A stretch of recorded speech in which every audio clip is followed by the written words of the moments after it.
औज़ुबिल्लाहिमिनश्शैतानिर्रजीम बिस्मिल्लाहिर्रहमानिर्रहीम। अस्सलाम वालेकुम। नमाज हमारे लिए ऐसे ही ज़रूरी है जैसे हर इंसान को सांस लेना।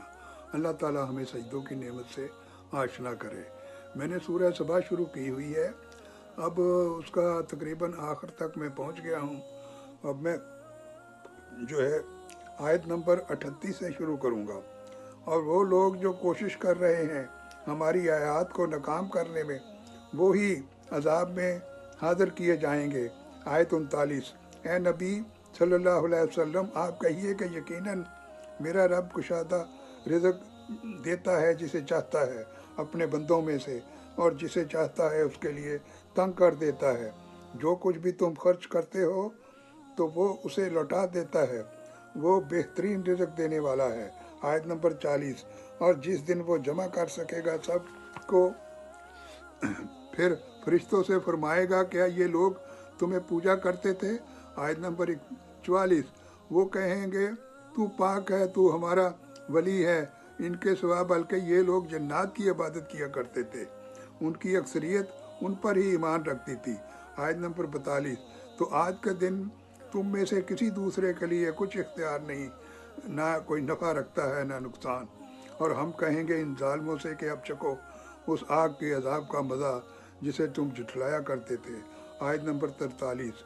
और जब उन्हें पढ़कर सुनाई जाती हैं हमारी रोशन आयात, तो वो आपस में एक दूसरे से कहते हैं कि ये शख्स तो बस यही चाहता है कि तुमको उनसे रोक दे जिसकी इबादत तुम्हारे अजदाद करते थे।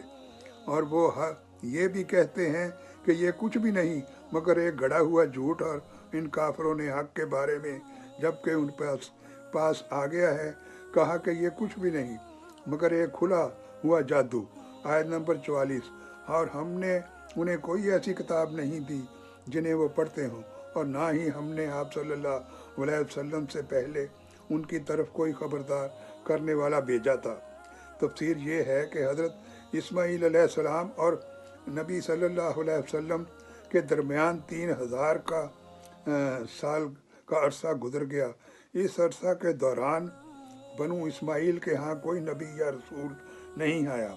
तो आयत नंबर 44। और इन लोगों ने जुटलाया था जो उनसे पहले थे, और ये उसके 10वें हिस्से के भी नहीं पहुँचे जो कुछ हमने उन्हें दे रखा था। तो उन्होंने मेरे रसूलों को जुटलाया, बस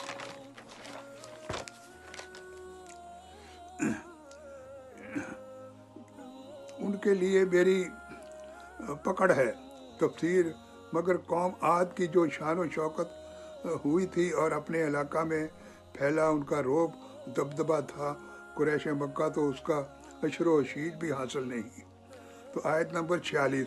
आप सल्लल्लाहु अलैहि वसल्लम कि मैं कह दें कि मैं बस एक इबादत की नसीहत करता हूँ, ये खड़े हो जाओ अल्लाह के लिए दो दो होकर या अकेले अकेले, फिर गौर करो तुम्हारे साथी को जिन्हों को कोई आर्दा नहीं है, वो नहीं है मगर तुम्हारे लिए एक खबरदार करने वाले एक अजाब के आने वाले से पहले। तो आयत नंबर 47। आप सल्लल्लाहु अलैहि वसल्लम, अगर मैंने तुमसे कुछ उजरत मांगी हो तो वो तुम्हारे ही लिए है, मेरा अजर तो अल्लाह ही के ज़ुम्मा है, और हर वो चीज़ पर है, और हर वो चीज़ पर है लागू है। आयत नंबर 48। आप सल्लल्लाहु अलैहि वसल्लम कह दीजिए कि यकीनन मेरा रब हब के साथ ज़रब लगाता है बातल को, वो खूब जानने वाला तमाम गैबों का है। आयत नंबर 49। आप सल्लल्लाहु अलैहि वसल्लम कह दीजिए कि हक आ गया और बातल ना तो किसी चीज़ की इब्तिदा कर सकता है और ना ही आधा। आयत नंबर 50। आप सल्लल्लाहु अलैहि वसल्लम इनसे ये भी कहिए कि अगर मैं बहक गया हूँ तो इसका वबाल मेरे ऊपर आएगा, और अगर मैं हदायत पर हूँ तो ये उस वही के तफ़ैल है जो मेरे रब ने मेरी तरफ भेजी है, यकीनन वो खूब सुनने वाला बेहतरीन करीब है। आयत नंबर 51। और काश आप सल्लल्लाहु अलैहि वसल्लम देखें जब वो घबराए हुए होंगे तब उनका निकलना मुमकिन नहीं होगा, वो पकड़ लिए जाएंगे करीबी जगह से। आयत नंबर 52। वो वक़्त वो कहेंगे कि अब हम इस पर ईमान ले आए हैं اور اس वक्त कहाँ होगी उनकी रसाई ईमान तक।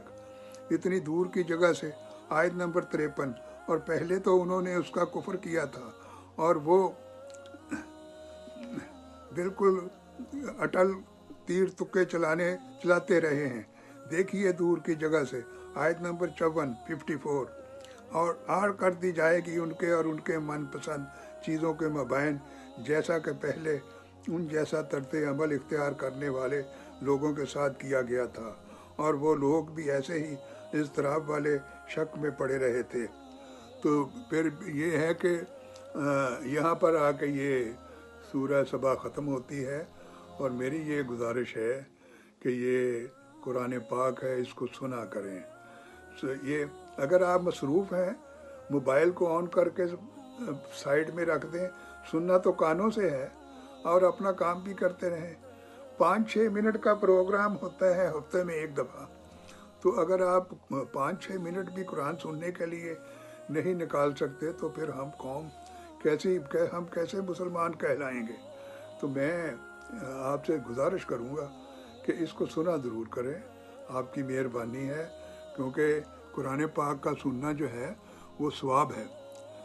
अल्लाह ताला आपको इसका अजर देगा, अल्लाह ताला आपको खुश रखे, अल्लाह ताला आपको तंदुरुस्त रखे और अपने बच्चों की खुशियाँ देखनी नसीब करे। अल्लाह हाफ़िज़।